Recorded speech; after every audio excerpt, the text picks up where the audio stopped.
Hello, we're back again. Hello, hello. Back again. And we have a plan. Don't we have a plan? Tell them we have a plan. We have a plan with notes. We have a plan. We've got notes and everything. There's been conversations about what we were going to do. Yeah. I'm going to call it a meeting. We had a meeting. We An had executive meeting. We had a pre-show meeting. We did. Oh, that sounds And almost I think good. Poke just banged his knee on the table. That was my chair clicking. Is that the new chair that's clicking? Oh, it's so sexy, but I don't understand all the buttons. Okay, that's the thing. I have what is if you imagine an unfolded book into a, if you took a book and opened it the wrong way, cover to cover, that kind of 360 arc of How do you pages open a is the book a wrong controls way? for my chair. You just open it too much. Okay, too much. Okay. Yeah, you know what I mean? Like if you open a book so that the covers, a book's normally closed. If you open it the other way, all the way around, you get a nice big fan of pages, right? Yes. Have you ever read a book, Poke? I'm an avid reader. I'll have you know. Thank you very much. Yeah, but I don't mean on the Kindle and or one with too many pictures. Do love my Kindle. It's very nice. I remember when I was younger having books. I used to regularly open too far. Well, there you go. Well, that fan is basically the controls on my chair, and I've never used anything but 2 switches. Oh, I've got on the arm of my chair 4 buttons. There's a lever. I've got detachable pillows. I leant back too far the other day and nearly fell off. There was a picture that came with it of a man with it laid all the way back and his feet on the floor and a little tick saying yes. And then it had a same picture, but he had his feet all up in the air and a little cross saying no. And I tell you, if you put your feet up in the air, you're gonna fall off the back of this. That's gonna be a no. That's gonna be a no. That's a no. Well, there was a guy. What's his name? PewDiePie was famous for that, wasn't he? That was his promo video for the chair. That's exactly what he did. Falling off the chair. He would pull the lever and lean all the way back and not fall off the chair. Because his feet were on the floor. Well, I imagine he read the instruction that said that. Yeah. I rebelled against the instructions. It seems that you did. It seems much more comfortable if I was going to put my feet on the desk. When your feet are on the desk and your head's on the floor. When we record these podcasts, I lie down in my chair. Oh, I'm all hunched over like a no. Relax. Character from Monkey Island. To the conversation, my friend. Open yourself to the conversation. I'm all crunched up. Okay, well, you stay crunched up then. The only problem is I can't quite see the list from all the way over here. Too far away. And I certainly can't drink a cup of tea. I can't drink a cup of tea from down here. It's too much. It's all too much. That's fine. This is what we planned to talk about. This was all the meeting was about chairs and leaning. Yeah, this was what we had, chairs and leaning back. You didn't say it was a good meeting. It was productive. It was a meeting. Was chosen. And that topic was chairs. It was fine.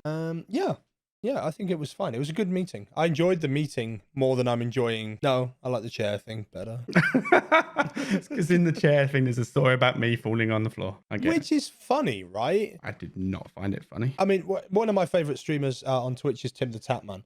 Did you ever see the video? It's in his intro where his chair broke live on stream. No. It literally collapsed beneath him. Like beneath him. He didn't fall off. Okay. No, the entire mechanism underneath the chair broke and he fell to the floor, rolled off to the side and shouted abuse at it. It was weird. It was one of the most amazing things I've ever seen. It really was. Big fan. Big fan. I like people falling off chairs. I'm constantly Googling people falling off chairs. Hanging, don't they? That's why this Twitch fails is a thing.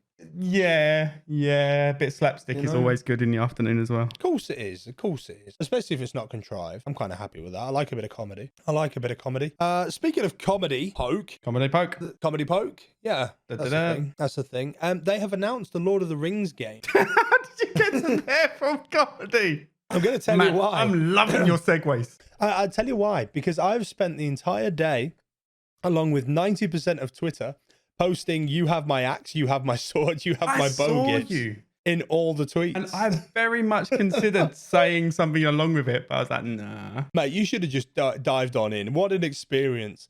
To be a fellowship, to be one of those people. I loved it. I was amazed at myself. I'm getting in there. Well, be one with the crowd. You don't have to be a sheeple. It's lovely. Did you say I enjoyed it. Be one of the crowd. You don't have to be a sheep. You can. I said a sheeple. I know you said sheeple, but I couldn't. That's fair and reasonable.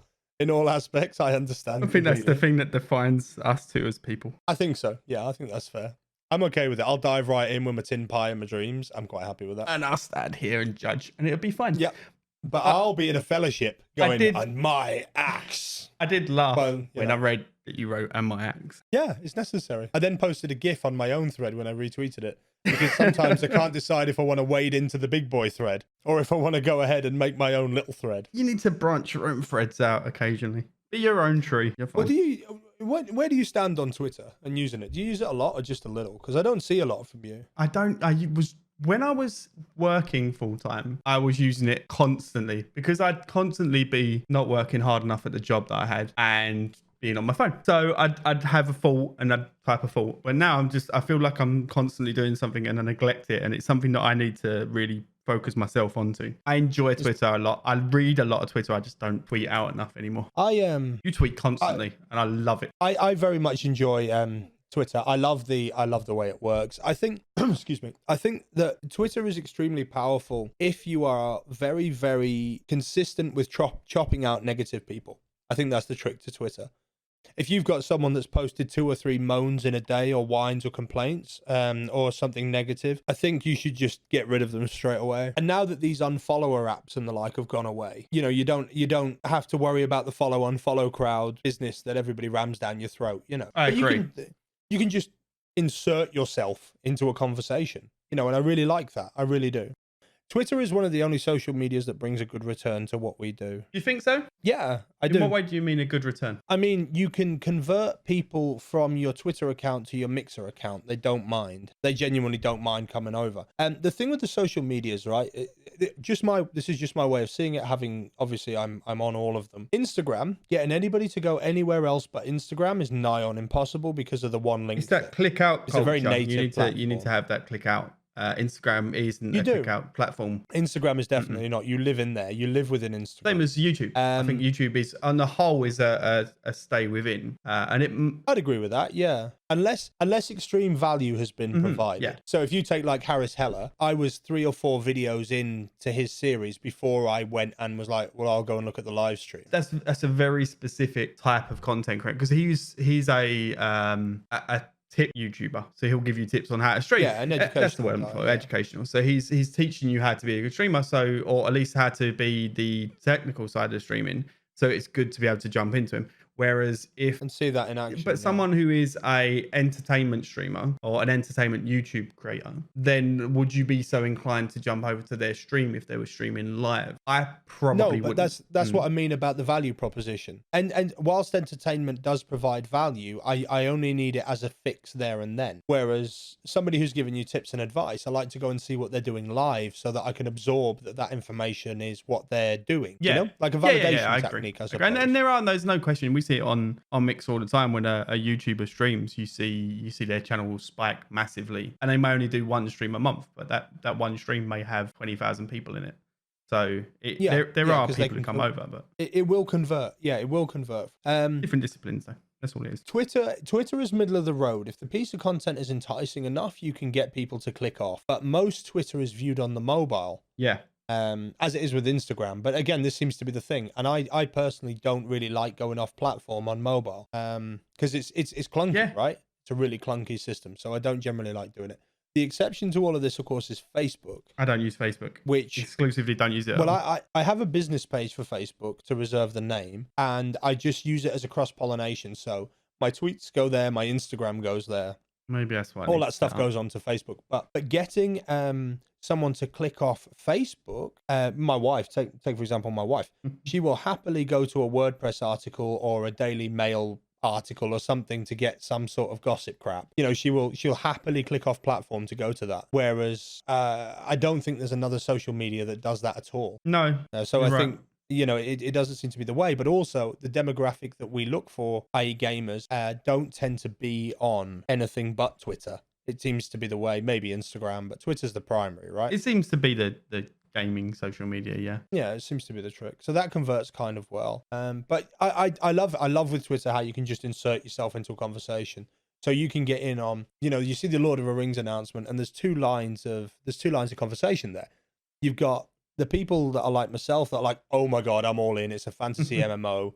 I love getting my claws into that. I'm ready. You know, I'm genuinely excited about this. Let's go. And then you see the other thread, which is that it's going to be a free-to-play game. Have they announced if it's going to be free-to-play? They've said it's going to be free-to-play. Oh, yeah. See, but free-to-plays have changed a lot recently in the last year. How so? It's headed much more towards microtransactions, whereas very much that's the key to them.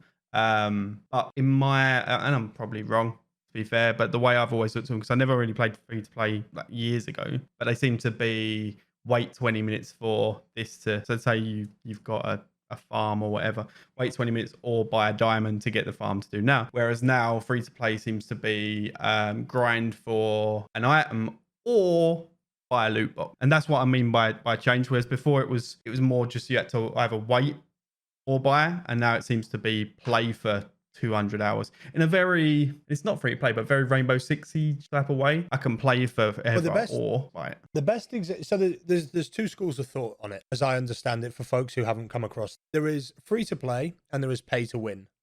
Pay to win is when you can buy an advantage for real money within the game. Free to play usually comes in cosmetics or short-term boosts. So it targets two markets. The short-term boost idea covers two markets. You have cash rich, time poor, which is people that work 40 hours a week, don't have time to grind for a job. Yeah, adults with kids, responsibilities. They have some free money. They can put it towards the game to buy things off the players who have plenty of time but no money. Two great examples of that are EVE Online, where you can buy in-game currency that is farmed by players with the time, and Warframe. Warframe probably being the best free-to-play model I've ever come across in a game, ever. Why it's so popular. And exactly why it's so popular. You don't need to spend a penny on the game if you don't want to, yet you will feel inclined to spend some. But you never feel, it's not like a loot box, what do they call it? Surprise mechanics idea where you're gambling your money. You don't gamble anything. You buy exactly what you want. You know, you're not going to like this. That's how it works. You're not going to like this. Oh, no, because I can already see the conversation going and you being like, oh, shut up already. Right, Fortnite, free to play. It's got no loot box system. You can buy money to buy cosmetic skins. Exactly how you just described. Warframe. It's the Warframe. Fortnite is the Warframe system. Pretty much exactly. The only difference being Warframe has time gates and Fortnite doesn't. You mean time gates? So Fortnite, Fortnite uses... you clearly don't play Warframe, but that's fine. I have some 300 hours in it, sadly, to my shame. Fortnite uses the promise of returning loot. So it cycles through, and you might get, a limited time, limited offer, which is I think it's actually called a limited time proposition in marketing. I'm pretty sure that's what they call it, where I must have it because it goes away in 8 hours and I might not see it again for 6-7 months, and every time they introduce a new piece of loot to the system, that timer goes up, thus increasing the need for other skins, for other popular things. That's Fortnite's key mechanic, is exactly that. I must have it because it goes away soon. The time gate is exactly as you described. You try and build something in Warframe at the Forge, it's going to take 12 hours. Or you can buy an item which will speed it up and make it 2 minutes. That's a time gate. Yeah. So for your working man, he doesn't care. He'll wait 12 hours because he'll just put the thing in before he goes to bed and then pick it up tomorrow when he gets to play another couple of hours. But for your other guys, what they'll do is sell off in-game items to get money that they can then use to buy those boosts to get further ahead. You know what I mean? My concern with, I guess there's lean towards that because there's so much bad press on loot boxes and stuff. But my concern is that surprise mechanics. Yeah, these loot boxes, these systems. Obviously, I'm not a fan. No one's a fan. But it plays into, especially with games that are aimed at kids. It aims into that part of your brain where it's just gambling. It's you're paying money to get something. I agree. You might win, you might not win. For a chance on something. Yeah, it's. The trouble is you're a grown-up, relatively speaking. You can say, right, this is going to cost me money. I shouldn't do this. I can control that impulse. Someone who's 10, 12, 14 hasn't grown that part of their brain that says, no, don't do it. Well, that's my also issue where it could happen. Into the, what I think the sneakiest part about it is not that the money needs to change hands. It's that you need to convert the money into something which in your brain has no value. Yes. So you buy V-Bucks. You spend V-Bucks. V-Bucks aren't money. On boxes. They're not money, are they? They're not real money. It's just fake money. 2,000, you don't, and I don't know if you do the same thing that I do, but 2,000 V-Bucks buys you whatever it is. But when I look, I immediately convert that back to money and go, well, that cost me £20. I'm not spending £20 on looking like John Wick. That's exactly it. But a kid doesn't do that. A kid doesn't know that. Yeah, a kid doesn't know that. And that's that. I would say that isn't, that manipulation that's not quite right. They shouldn't be allowed to do that. They should, in my opinion, I don't know if it's obviously not regulated per se. They're just trying to decide if it's going under the gambling laws or not. But I think that if you're going to spend some V-Bucks, at the bottom of the screen, it should tell you what those V-Bucks are in real money as well. Or just not be allowed to call it V-Bucks. But you might, that negates the whole point of calling it that. So you just say this is $12.99 or this is £20 or whatever. Yeah, well, that works too. You know, as long as something like that goes on. And all these systems should be locked to a mobile phone or locked to some sort of secondary authentication system. I mean, there's not even a confirmation dialogue in most games. You know, you click it and it's yours and it's bought and that's it. And that's your V-Bucks gone, you know. I know I'm targeting Fortnite. No, because it's the front runner in this style. It doesn't have loot boxes. And if you think about the one that's probably the front runner of that, I would say probably Overwatch would be one of the strongest contenders on that. Overwatch is big on it. FIFA. I think the Ultimate Team stuff is all that. FIFA with these packs? The Ultimate packs are the same system. I kind of know about that. Well, it's the same as you've got kids. Blind bags. I don't know how they're legal. How's that legal? Like you're buying something you don't know what it is. That just does. Yeah, you don't know what it is. Blows my mind that grown-ups buy that for their kids, but I've done it for my nephew. I've gone out and bought them. So it's how it is, mate.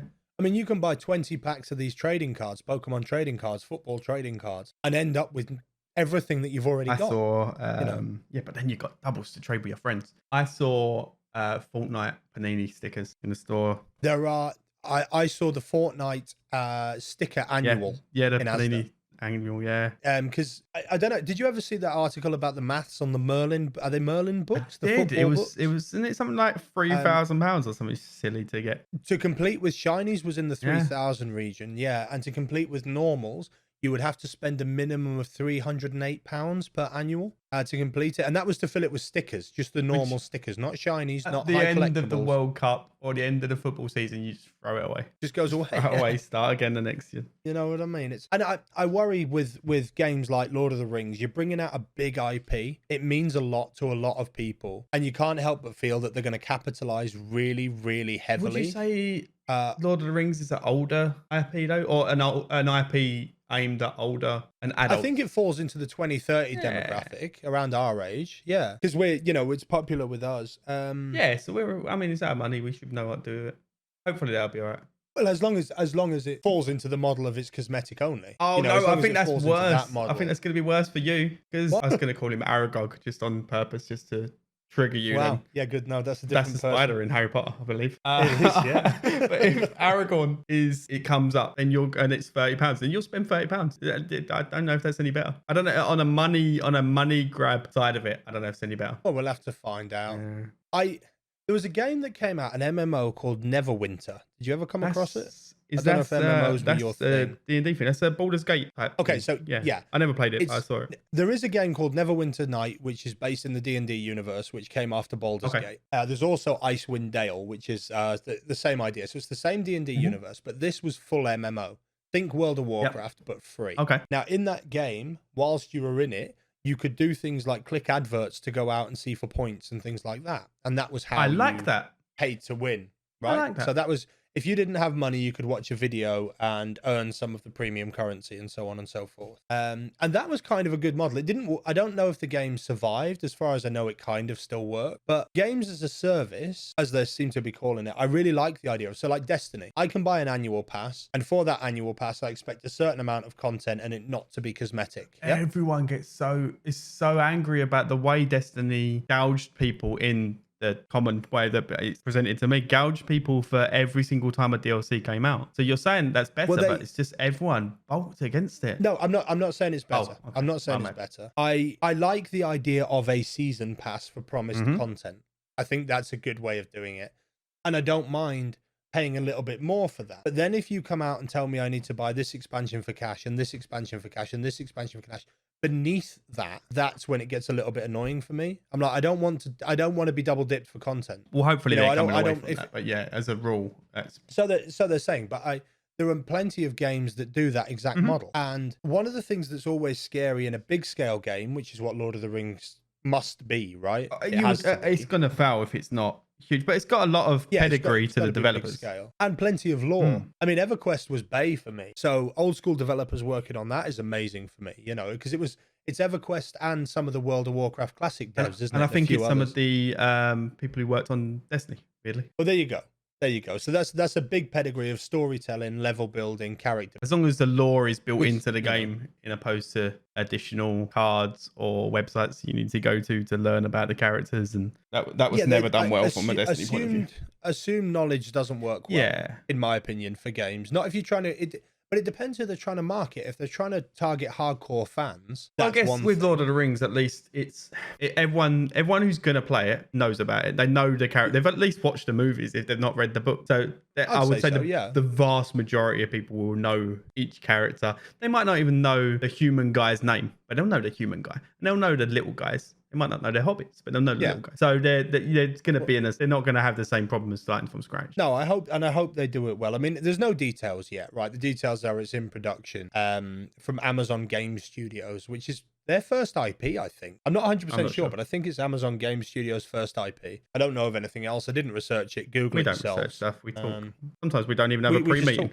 We don't, but we did today. My only concern with MMOs, especially when they're like strongly linked to an IP like this, is that you're in your head, in my head, I want to be one of the main people. I don't want to be Hobbit number 74. I know I'm not going to have to stay in the Shire and sweep. But I don't want to be random Hobbit that goes around. And that's what it's going to have to be. You're just going to choose Hobbit as a class. So you'd rather play a key character? Yeah, I don't know if I'd buy in. But that's a personal thing. I don't think I'd buy in if I wasn't going to be a big guy. I grew up... I really liked Warhammer Fantasy growing up. And Warhammer Fantasy got an MMO called Warhammer Online Age of Reckoning. I don't know if you came across it, but it was... Nope. I loved it, right? I really loved it. It was the first game I ever played that had full open world PvP. It was very story rich, in my opinion, and the characters they'd brought to life, they'd done a really good job. But Warhammer games have a history of failing. Somewhat. So it ultimately closed down, which was a shame. But what they did was, as you were working through the game and the story, they would introduce the characters that you knew as part of your quest givers or part of your story. Oh, a little bit like how Telltale Games did Game of Thrones. Is that what they did? You never played as a main character, but the main characters would come in and interfere with the story. They'd feature. Well, I really like that. I think that's a really clever way of introducing it, because then you feel like you're part of the world and you get to be immersed in it, but you're not changing the story. Yeah. You know? Now that you've put it that way, then I can see that potentially working out for me. I would like it that way, because I remember with that game, right? I've read every Gotrek and Felix book that came out. Okay, so it's about a man and a dwarf. The dwarf has a massive orange Mohican. He's a slayer, and the human is a poet that turns into a sword fighter. And they have a very specific look. What was it called? Books. Gotrek and Felix. Okay. And I remember walking through a market in that game and seeing them walking through the market on the other side of the stall, and it was such a clever thing they did, because you couldn't get to them, but you knew who it was just walking through, you know. And there was an audio piece that went with it, and so it'll be like seeing a celebrity walking through London. You're not allowed to go and lick them, but you can see them. But you really want to. You really want to. You're lick a tongue in that bad boy. And then about 2 months later, in a separate event, they came back and they were quest givers, and you could go and talk to them and be part of it all. And I thought that was a really clever way of immersing you in an MMO. And I hope they do the same with this Lord of the Rings one. Yeah, I think they've got to do that, otherwise it becomes too superficial, and then you might as well be literally playing any generic. It's just an world. MMO then. It's just a fantasy MMO. You know, I mean, they've got to do good things with it, but I'm looking forward to more details as it comes forward. That's what I want now. I just like, right, give me details, show me a reveal, show me a trailer, let me know what I'm in for, and I'll do the rest. Don't definitely worry. One to look out for. It's definitely one to sort of track, especially it being Amazon and it being early on, if not their first IP, because they're going to want to smash that. They're going to want to make an impact. They're going to want to come out with this is going to be something they can run with for years. And they're coming in with Scrooge McDuck money, so they can, they can do a good job. Very few companies are going to be able to come in as hot as they are off the bat. Yeah. I think it'll be good. I mean, there's the side benefit of they'll be able to promote on Twitch, very excessively, because it's native platform to them. Yeah, you would expect them to take advantage of that very well. I'd be disappointed if they didn't. I wish more companies did things like that with content creators. Yeah. I wish they took advantage to a level, not taking the mick, but coming to you and saying, look, we'd like you to stream this for 2 hours. You get a free copy of the game, or that's not what I mean, but, some sort of incentivized deal to get a lot of people playing it, get a lot of coverage. Well, you'd think, being that it's Amazon and Amazon owning Twitch, it's not too much of a stretch for them to say, hey, Ninja, can you come to the studio and do a presentation for an hour? Yeah. You can't, would you can't mind, not see that being a thing they'll consider. Well, not necessarily one him, of the but things I remember from Destiny 2, I think it was, or Anthem, one or the other, was that they were advertising on bus stops and on the sides of buses. An archaic method. Does that anymore in our world? That's the reason why I've watched a couple of shows recently. I've seen them on buses. Netflix tend to advertise on buses here. I understand it for a TV show, and I think it's great because you don't know that you're not interested in that TV show. But the games are the same. Games should be the same. You think so? I don't think they work that way. Yes, I don't know. I think the trouble is you're so, because you're. I live in a digital I don't want to say you're in the industry because you're peripherally in the industry, but you're so close to it that you're paying attention to Twitter's gaming sections, and you follow developers and you read the websites and you pay attention professionally. So you know a game's being released as soon as they announce it, but not everyone necessarily is that. I think that would be the only exception. That would be the only time I think that's a good idea, is if they were just advertising a release date. If it was a release date poster, I can see that being useful on. What were they advertising on bus stops? It was literally just a thing that was like Destiny 2. It was to promote. Are you sure it wasn't for a DLC push, or like when the Forsaken came out, or because there was a lot of TV adverts. I don't remember exactly. With for the puppies and all that nonsense. So it was probably around that time, right? Traditional media like that isn't. It makes you feel a bit more included in the game and a bit more mainstream. But I don't think it brings in any new gamers, because like my I don't know, someone like my dad would look at that and probably have a drink, but my point being, my father-in-law, let's take him. He would look at that and he doesn't know what it is, so he just disregards. Unless you know what it is already, it serves very little purpose, right? You don't think so? I guess what you say. I can see what you're saying. It just, digital advertising strikes me as better, as long as it's not one of these ones on a website that won't get off my mouse clicker wherever I'm moving it to, because my God, they drive me. Won't get off your mouse clicker? What websites are you going on that's tracking your mouse clicker? Well, you know these new ones that you go on that say disable your ad block or pay us money? Have you seen these? Oh, the ones that say I don't ad block, so I don't see that. But I do see do you consent to cookies? Yes, I'd like to continue, or no, close the website. Essentially, obviously I'm going to click yes. Yeah, can we spy on you? I've clicked or not? on here for a reason. You can watch what I do for the next few days. Well, I want to read your article. But then you'll get you get 2 pieces of text and then an advert, and then 2 pieces of text and then an advert. Oh, it's horrific. Yeah, but I think that it's just getting too much. If you want me to disable my ad blockers, sure, but calm down with your adverts, because I'm not eating all those. I saw you tweet about this. This was about 3 days ago. You tweeted about this. You still sat on this, and it's still bubbling. I'm still angry. I was ready. I had it written at the top of my pad. I was like, I am mentioning that in my little podcast with Poke. There's a couple that I've read recently on. I've looked for something. I was looking for something. I was stuck on somewhere for Destiny, I think it was, and I was on the stream, so I quickly typed it in, and I didn't really look at the sites I was going to. I just typed in, how do I find whatever it was? I clicked on it, and the website literally said you should look at Google. It's like it had the title of "This is how you should find it," and it was you should type this into Google. Wow. I was like, "That's what?" And you've eaten 60 cookies, and for that. I've munched down on a whole carton of cookies. Yeah. But oh well, what can you do? That's the thing. It's part of life. But this all ties in again to the free-to-play model. How are they free to read that really website? Want the details. So you have to deal with the adverts. That's how they pay for the people who make the website. Yeah, and I get that. But how it's just a lot. It's a lot. It's like a lot. I don't want it for free. I just want it to calm down. I take a softer view on it than you do. I take look, this is what's paying for it. It's a difference. We don't have it on Mixer yet, but on Twitch we will have it. You know where I'm going with this. Is that if you go onto a partner website, partner channel on Twitch, they can run an ad. One ad at the beginning, maybe one ad after an hour and a half or 2 hours. That's fine. But this is the same as running an ad every 15 minutes. That's what you're talking about. It really is. It's just too much. Yeah, it's too much. Or the ones that track when you see them more on mobile when you're scrolling down, and they seem to stick in the middle of your screen as you're scrolling. Mm-hmm.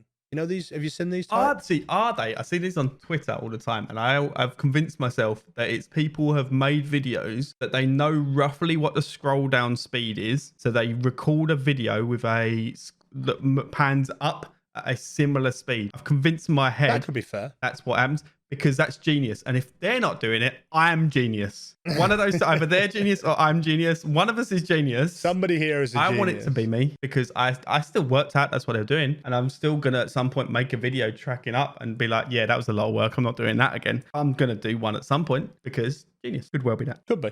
But yeah, the point here being is, as long as something isn't aggressively monetized, free to play or otherwise, I'm okay with it. I don't really like loot boxes in games. I don't really like them at all. I think they're unnecessary. I personally would prefer a system where you can gather some sort of coinage for the sake of a better word, that you can then buy directly the item that you want. So like crystals in Apex. Playing devil's advocate, because someone has to. Do you not necessarily see that? Say, and I use Overwatch because it's so obviously what they do. They use their loot box system, which you can then buy the coins to buy the loot boxes. The money that they're making from the loot boxes means that they can consistently update that game. And if you opt out of the loot box system, you get in a free upgrade. It's the same as Grand Theft Auto has shark cards and all of that nonsense. I don't buy those, but that money that's being pumped in by people is giving me 3 years, 5 years, 10 years of free updates. Sure, but this comes back to the cash rich, time poor argument again. You need people in your game to keep it popular, to keep people even playing it. That needs to be a fact. So say I play the game for 40 hours a week and I don't invest anything into the game. I'm still making it popular for people that come in, want to catch up my progress, and do have the money to spend. So they will spend the money to catch the progress. Yeah, someone had said to you, look, it'll cost you £10 and we'll give you maximum light in or power that it is now in Destiny. Done. I'd have paid a tenner. And the grind and I'm still not even there. The grind to get there has been but there are some people that still enjoy it. You know what I mean? They enjoy the grind. They enjoy the thing. They want to spend the time. You know, granted that it's normally people that don't have a great amount of responsibility by design or other. People that have found themselves unemployed, or people that haven't yet had kids. You know, they have a bit of free space. There's that period that you go through. Everyone does. Yeah, of course there is. Yeah. I'm not meaning that. I don't mean that offensively to anyone who's listening at all. That's not what I mean. For the lazy people, but that the tends lazy, to be how it is. unwashed, unworking. You just alienated the whole of the North. No shit, I just alienated the whole of the North. No, I alienated the whole of the North. Won't listen to you anyway. I'd already lost them anyway. Yeah, they don't listen to you. They listen to me. They're like, yeah, he's got a good point in there. He's got a dead good point there. Listening to this southern chap, he don't know what he's talking about. Right, that'll be fine. Speaking of time spent, actually, that switches beautifully into our next topic, because we've just taken a long time covering those little bits. Yeah. That took longer than I thought. There were some figures that I came across on a BBC article that was ultimately about Ninja, but wasn't really the point. I think they used the Ninja article as a They used Ninja as a clickbait. Yeah. Clickbait. Yeah. But it was talking about the amount of hours that the top streamers, the popular streamers on Twitch actually stream. How much they actually stream. Yeah. And it has, here's some numbers, which I guess they've validated because they look like they've been validated. Shroud, they ring true in the first. They do. They look as accurate as I believe them. So Shroud streamed for 86 hours and 3 minutes playing Apex Legends primarily. 86 hours and 3 minutes. I like he ran over the 3 minutes. That 3 minutes is only there because whoever wrote that wanted you to think, wow, it's 3 minutes. He must really have looked this up. Yeah. That's not a number he pulled out. 86 isn't a pleasing number. Then we've got Summit1G, who streamed Apex Legends for 54 hours and 25 minutes. Tafu, the great Fortnite streamer, of course, that's currently been caught up in his contract argument, chalked up 57 hours and 38 minutes for Fortnite. Yeah, mid-50s and then they go on to the average. I think 50 to 60, yeah. 50 to 60 seems to be how much you have to work at streaming to not work 40 hours for someone else. Yeah. That you have to do 60 hours to not work for a living because, you're just playing video games. 40, yeah. Just playing video games, bro. And I mean, that's a hell of an amount of hours. But you're not full-time. So the way I look at yours is to sort of pro-rata it towards the fact that you have to do other things as well.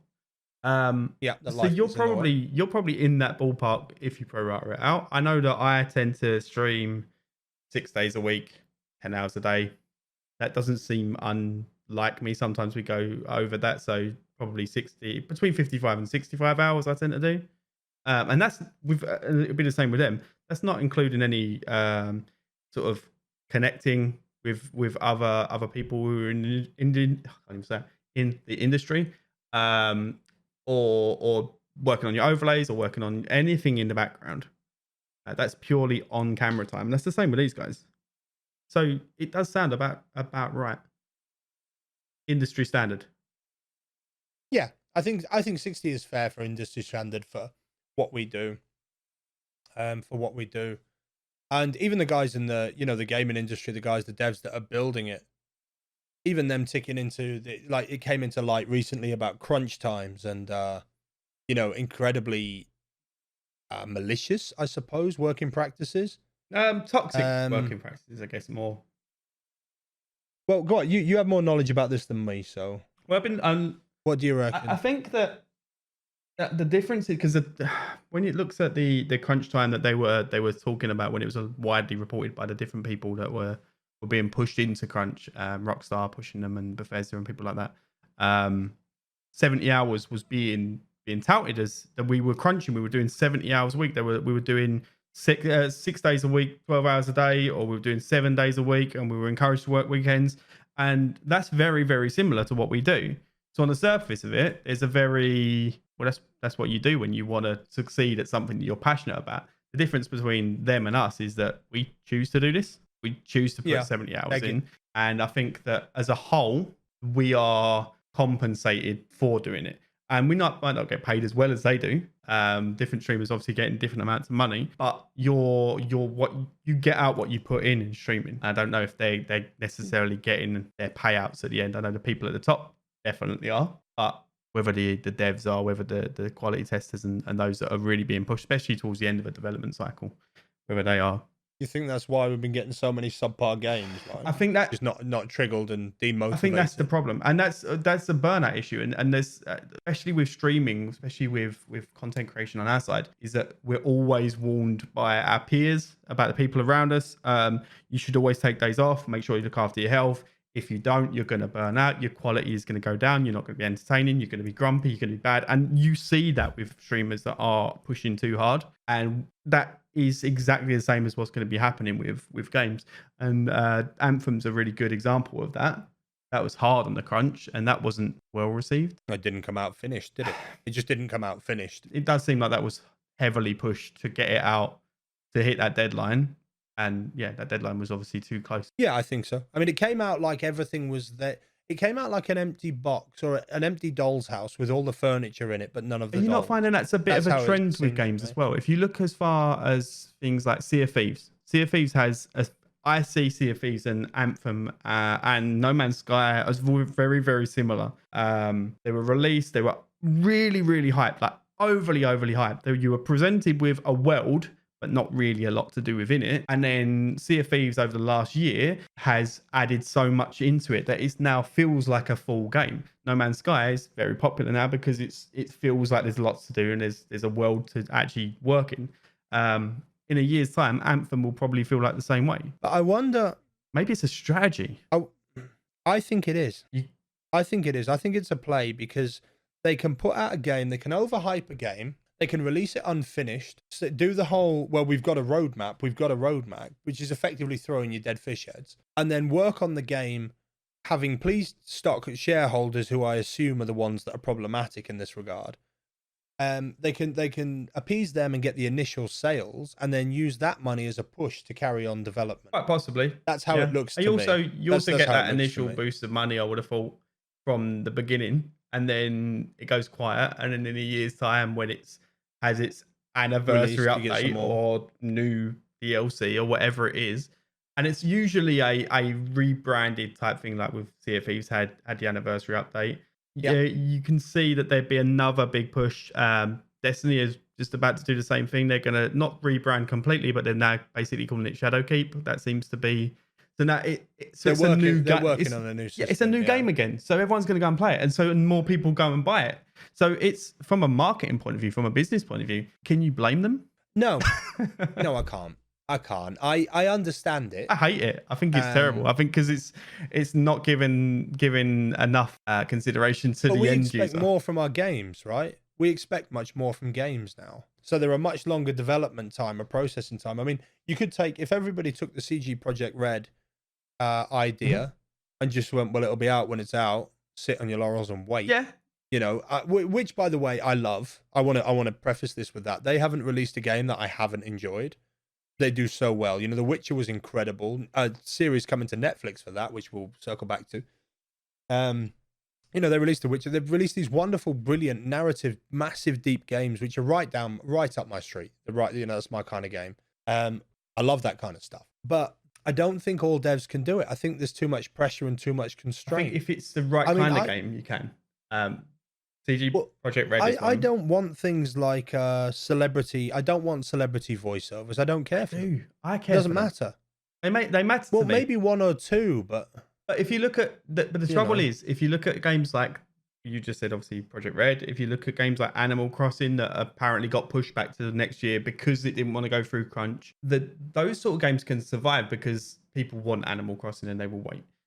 If you've got an IP so Anthem, for example, you've got Anthem and you know it's not ready and you can crunch to get it somewhere near ready and then get it out, or you can make people wait a year. But in that year, Destiny might pull itself together and become the #1 game because they're in the same user base, I would have thought. What happens if you miss the boat on them? What happens if you've got a BR and you're not ready, but you crunch it to get it out now, or you wait 6 months and in 6 months the BR bubble bursts? So I can that's then the fear.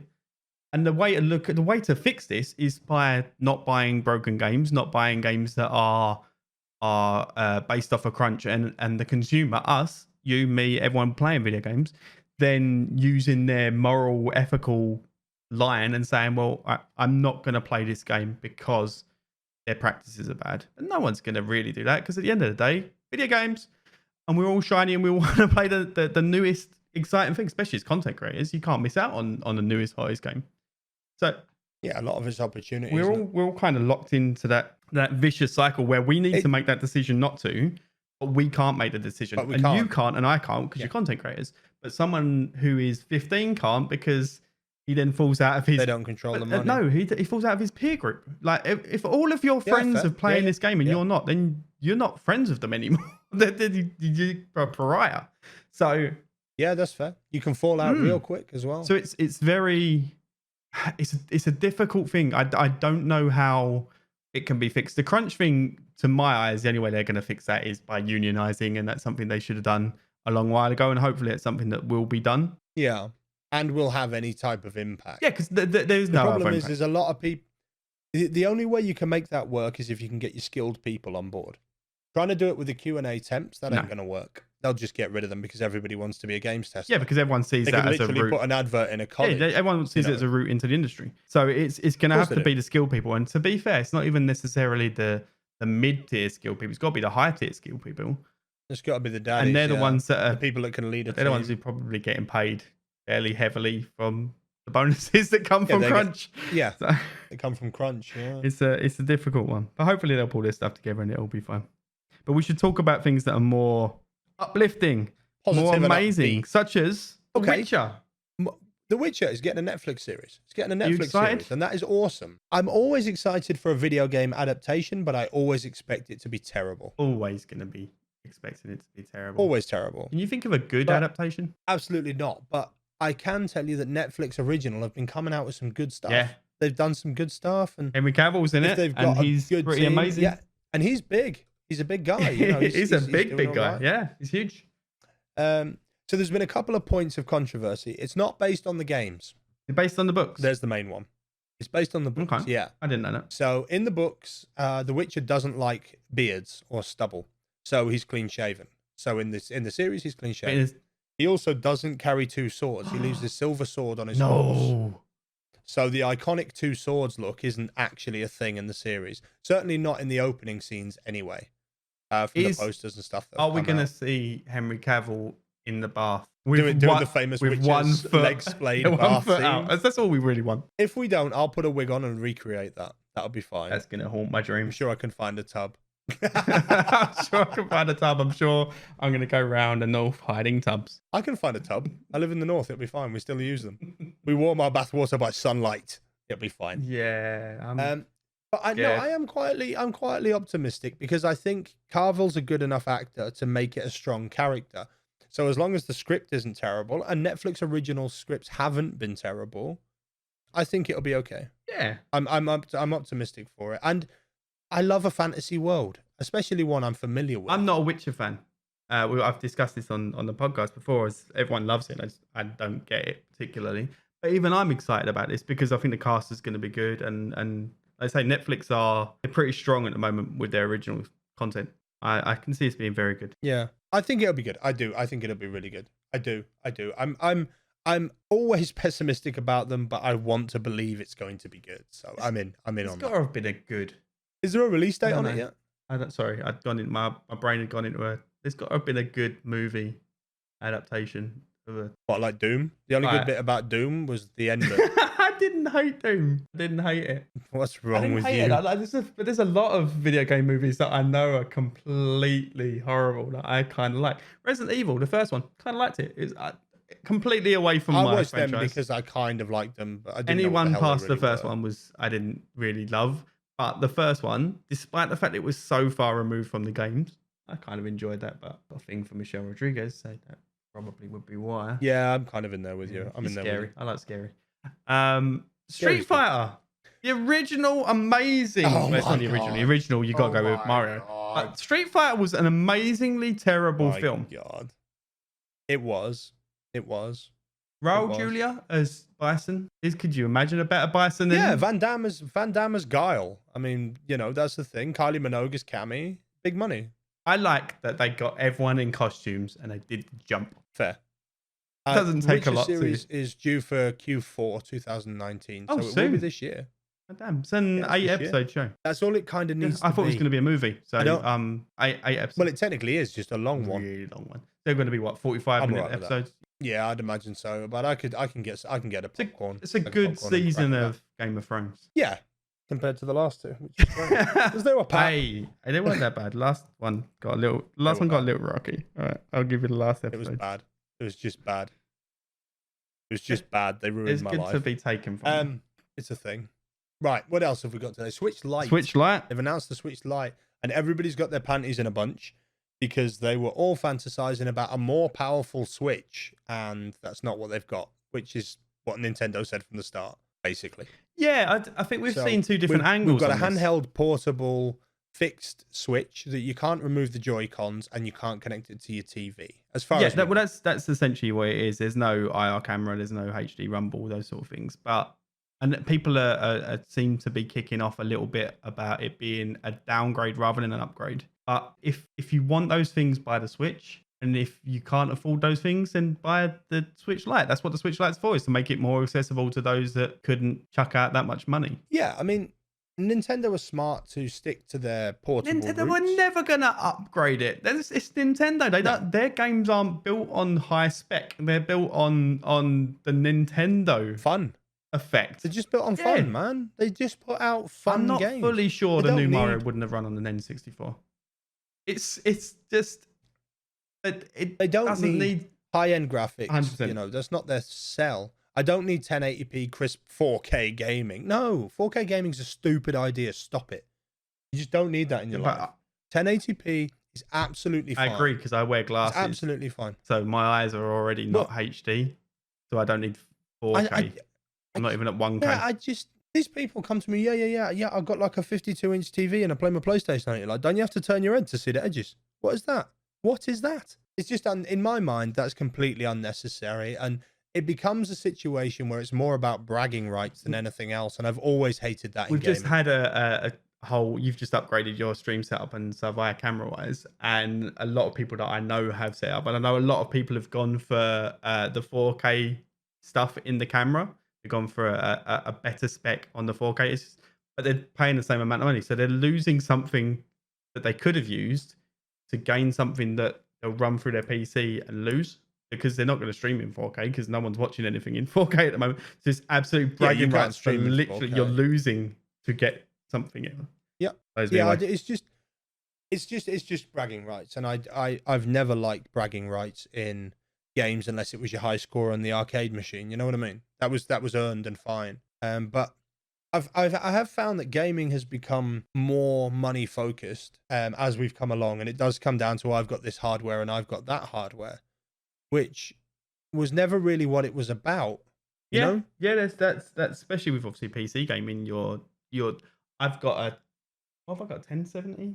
I think yeah, same as me. But yeah, and I say that to people and they're like, "Oh, you only got a 1070." You're like, "No, I've got a 1070." That's like, yeah, I got a 1070. I've only got a 1070. Perfectly capable of 1080p gaming. I don't need the world. I want a game. I would rather a game that was fun, like genuinely fun to plod around in, than something that's got the latest ray tracing RTX Bumlick 4K. You know what I mean? I'm just not interested. I do like a little bit of Bumlick 4K though. I like a little bit. I like a little bit of good graphics, right? Graphics are important to me. Scene, but they are to me. They don't not need to the to point be where I would that spend much. thousands. It's diminishing returns. So after you get to a certain point, it's so incremental improvements that I'm not personally going to notice it. And I'm sure there's someone out there that can say, "Oh, I noticed this frame was different." And I'm not that guy. No, I'm the same. I like a good, pretty scene where take something like Metro Exodus. Mm-hmm. It has certain bits in it that are utterly beautiful, but the core bits that you play through are just good and crisp. They're nice and clean and crisp when you play through Destiny. them. But then they've obviously over-rendered Destiny. When you look out to space, the whole game is pretty. Yeah. No matter where you are, no matter if you're in a cave or you're outside in the open, that game is pretty. Yep, they've made it look beautiful, and they've done it without needing a ray tracing 2080 supercomputer that needs to be plugged into your car as well as your house. It's just all a bit much. It really is. But while we're on Destiny, they're starting to unvault the old guns. They're bringing back old content. They've been doing this for a long while, but they've just brought back the Bad Juju. The Bad Juju, which is a gun that I vaguely remember. Where everyone seems to be losing their duff about. People love nostalgia. Yeah, and nostalgia is big right now. Yeah, and that's the thing. But it's not been that long. Like they were dropping guns and maps into Destiny 2 from about 4 months in, I think. It wasn't very long before they started unvaulting stuff. And even recently, you've had this obviously this is that was within the last couple of days.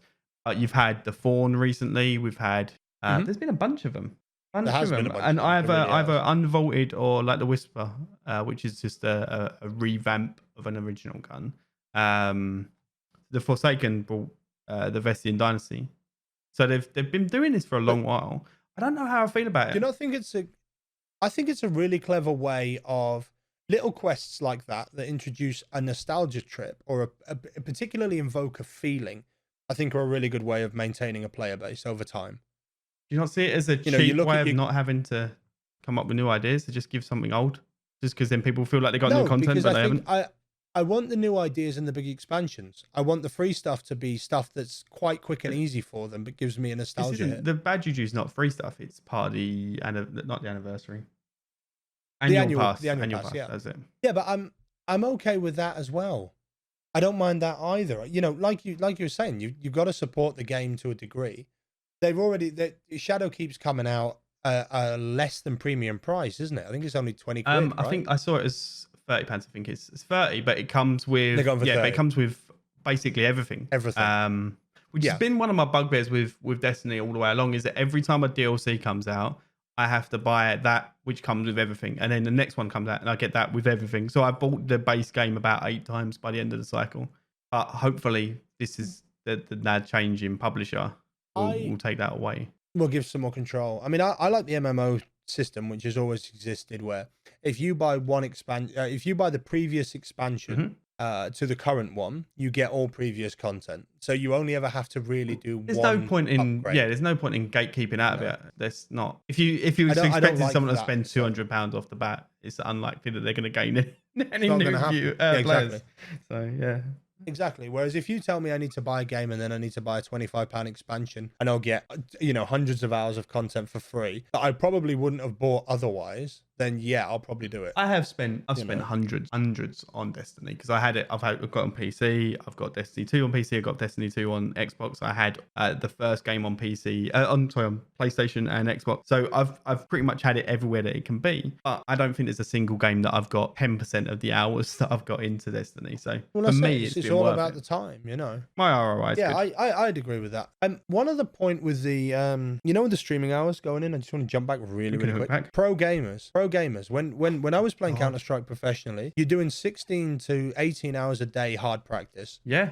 Playing pubs, working aims, doing this, doing the other. It seems that the gaming industry from top to bottom is loaded with long hours. It's a higher input industry. It's a high workload industry. It really is. On every aspect of it. And I think that because of that, Destiny haven't released bad content per se in anything they've done yet. I think people would argue with you, but those people would be wrong. They would, but in my opinion, I've enjoyed. I mean, I've played through all of Destiny 2, all of Forsaken, and I've done it all with Elisana, my community manager, and there's a lot to do, and it's all fun. It was an incredibly fun journey. Some of their stuff I really had a good overly time. grinding. I think that recently, I don't know that they've done this, but I have a feeling that they've done this because I got a couple of guns that I specifically wasn't getting because it was such a grind that they must have nerfed the quest. Otherwise, I don't see how I would have accidentally done. Like, it was like get 100 shotgun kills in Crucible. I'm never going to have done that. This is just not the way I play. But it was getting really, really grindy. Especially, do you remember the first one where they did you had to run to get the swords? You had to run around getting the materials out of boxes. Every time you got one,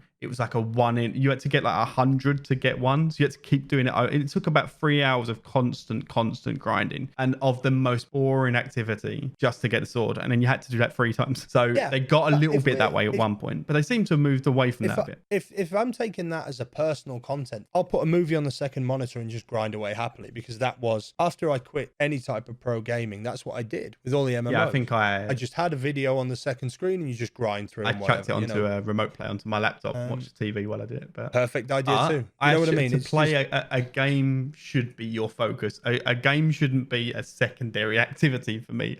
Playing a video game should be an event into itself. It shouldn't be watching TV, but also background grinding. Well, and as we're streamers now, it's a different game. You have to think what's entertaining to the viewer, and watching someone grind endlessly while complaining is not. That's what I do. And bitching and moaning about it the whole time. Yeah, it's just terrible. I can't believe I've been doing this for an hour and a half. Point, it's a good idea to get that quest to maybe 80%, 90% completed. Yeah, and then let the community come along with you for the finale, for the victory, for the moment of I've done it, because then they can understand the scale. If you show them how long it takes you to get 10%, you're like, well, I've done this for the whole quest, then I think that's a good moment shared. But Destiny got so much right. And with cross-save and stuff coming up, they're trying even harder to make it an inclusive system. They're so maligned for the stuff that they do wrong that people forget about how much stuff they do right. And how much that's true for absolutely every game. But the amount of that stuff that they've done that are now in other games that you don't even notice that they did first, or they at least brought it more to the foreground. The whole idea of it being... Because it is an MMO like Destiny. That's what they were always going for. Yeah. It wasn't really around before Destiny, was it? You had MMOs or you had shooters. You didn't really have too much in between. Yeah, there wasn't much in between. There was a couple that tried it, but it didn't work. They never pulled it off. The closest thing I suppose you would get would be the Borderlands series. That's probably the closest you would get. Yeah. I think so, because that's the same idea, a looter shooter, isn't it? But I'm not big into Borderlands, so I don't know. But that's not got that come back every day to get challenges done. Come back every week. Does it have that? Yeah, it has challenge. It has challenges and stuff in it. Yeah, it does. It's a very quest driven game, and it has that sort of stuff. Destiny is the same thing.